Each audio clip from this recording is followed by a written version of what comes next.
Final destination, blood line समीक्षा, ये popcorn से सराबोर, आंत से सना हुआ कयामत का बैले है जो ठीक से याद दिलाता है कि आपको पहली बार में फ्रेंचाइज से प्यार क्यों हुआ था। कहते हैं कि आप अपना पहला फाइनल डेस्टिनेशन कभी नहीं भूलते। शायद ये उस बर्बाद फ्लाइट 180 की छवि है जो आसमान में खुद को चीरती हुई चली जाती है, या वो लॉगिंग ट्रक सीक्वेंस जिसने हमेशा के लिए बदल दिया कि हम हाईवे पर वाहनों का अनुसरण कैसे करते हैं। फ्रेंचाइजी अपनी सभी सूत्रबद्ध अपरिहार्यता के बावजूद हमेशा एक बात समझती रही है, मृत्यु जब विलंबित होती है तो वो उत्साह की मांग करती है। 14 साल के अंतराल के बाद फाइनल डेस्टिनेशन ब्लड लाइन्स पुरानी प्लेबुक से सिर्फ धूल नहीं उड़ाती, ये उसमें आग लगाती है, राख पर नाचती है और स्टाइलिश तबाही के साथ एक चमकदार, खूनी, पीढ़ीगत अभिशाप पेश करती है।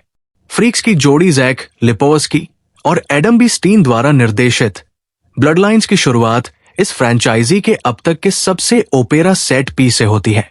हम 1960 के दशक में हैं और स्काई व्यू, एक चमकदार अंतरिक्ष सुई जैसी गगनचुंबी इमारत, अपनी उद्घाटन रात की मेजबानी कर रही है।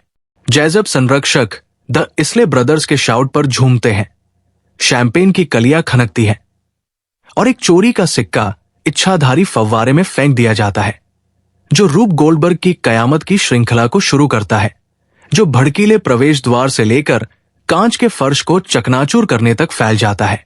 इस सब के केंद्र में आइरिस ब्रेक बैसिंगर है जिसका पूर्वाभास ज्वलंत, आंतरिक और ठीक समय पर कई लोगों की जान बचाता है, या ऐसा लगता है। वर्तमान में आते हैं। कॉलेज की छात्रा Stephanie Reyes, Kathleen Santa Juana Sky View आपदा के अथक दुस्वप्नों से पीड़ित है। अपने शैक्षणिक जीवन में उतार चढ़ाव के साथ और अपने दर्शन की विशिष्टता के लिए कोई उचित स्पष्टीकरण न होने के कारण स्टेफनी रहस्य की खोज करने के लिए घर लौटती है। उसकी खोज उसे इस रहस्योद्घाटन तक ले जाती है कि आइरिस उसकी दादी थी, एक ऐसी महिला जिसकी आधी सदी पहले दिव्य दृष्टि के क्षण ने आघात, त्रासदी और अब एक घातक विरासत का तितली प्रभाव शुरू कर दिया। क्योंकि इस छठी किस्त में मृत्यु केवल जीवित बचे लोगों का पीछा नहीं कर रही है, ये रक्त रेखाओं का शिकार कर रही है। एक छूटी हुई मृत्यु न केवल आपको क्रॉसहेयर में डालती है, यह आपकी भावी पीढ़ियों को हिट लिस्ट में डाल देती है। स्टेफनी का परिवार निश्चित रूप से उसके पूर्वाभासों पर तुरंत विश्वास नहीं करता। उसकी मां डार्लिन, रिया केहलस्टेड, ठंडी और प्रेतवाधित कहानियों के बजाय मौन रहना पसंद करती है। उसके चचेरे भाई एरिक, रिचर्ड हार्मन, चतुर लेकिन पसंद करने योग्य, जूलिया, अन्ना लोर और बॉबी, ओवेन पैट्रिक जॉयनर संदेह और चिंता के बीच कहीं है। केवल उसका छोटा भाई चार्ली, टियो ब्रियोन्स, ही वास्तव में उसके साथ है। लेकिन जब मौतें क्लासिक फाइनल डेस्टिनेशन शैली में होने लगती है, विस्तृत, भयानक और बेहद चतुराईपूर्ण, तो विश्वास एक ऐसी विलासिता है जिसे बहुत कम लोग बर्दाश्त कर सकते हैं। हालांकि इस बार नरसंहार के पीछे एक वास्तविक शिल्प की भावना है। एमरे दृश्य एक स्टैंड आउट, एक छेदा पीड़ित और चुंबकीय रूप से घातक आकर्षण के कारण दोनों ही तरह से प्रफुल्लित करने वाला और बिल्कुल भयानक है। एक कचरा ट्रक अनुक्रम और कुछ अच्छी तरह से रखे गए सीलिंग फैन सस्पेंस लंबे समय से प्रशंसकों को जानने जैसा लगता है। लिपोवस्की और स्टीन श्रृंखला की कोरियोग्राफी को समझते हैं। ये केवल हत्या के बारे में नहीं है, ये प्रत्याशा है। कैमरा रुकता है, स्कोर छेड़ता है और आपकी आंखें हर संभावित मौत के संकेत के लिए फ्रेम को स्कैन करती है, केवल गलत होने के लिए, फिर से गलत और फिर हिंसक रूप से, शानदार रूप से सही। ब्लड लाइन्स को जो अलग बनाता है वो है अपनी चंचलता को खोए बिना करुणा में झुकने की इच्छा।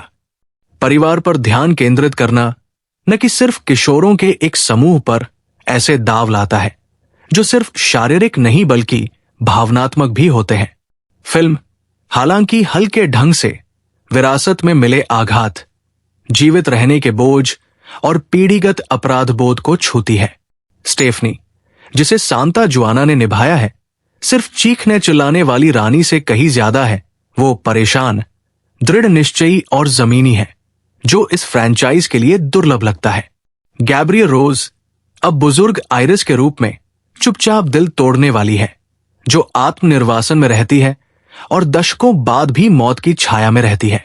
और फिर विलियम ब्लडवर्थ है, टोनी टॉड का हमेशा खौफनाक शव विच्छेदक, एक आखिरी बार लौटता है, दिखने में कमजोर लेकिन चुंबकीय रूप से भयानक, हमेशा के लिए जाने से पहले फ्रैंचाइज के अंतिम दार्शनिक नग की पेशकश करता है। उनकी विदाई कथित तौर पर सुधारित फिल्म को उसका एकमात्र सही मायने में चिंतनशील नोट देती है, उपदेशात्मक नहीं, सिर्फ व्यक्तिगत। वास्तव में एक ऐसे किरदार के लिए उपयुक्त है जो हमेशा से जितना बताता है उससे कहीं ज्यादा जानता है। फिर भी ब्लड लाइन्स कभी नहीं भूलती कि उसे यहां क्या करना है।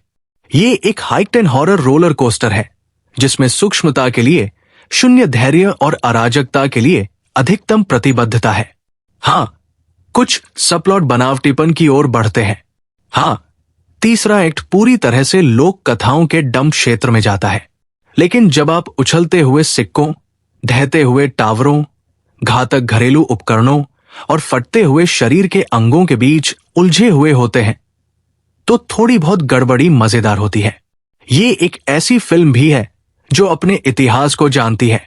विजुअल कॉलबैक, बसें, लॉग, टैनिंग बेड से लेकर परिचित विषयों को छेड़ने वाले स्कोर तक, ब्लड लाइन्स अपनी खुद की पौराणिक कथाओं में डूबी हुई है, बिना इससे घुटे।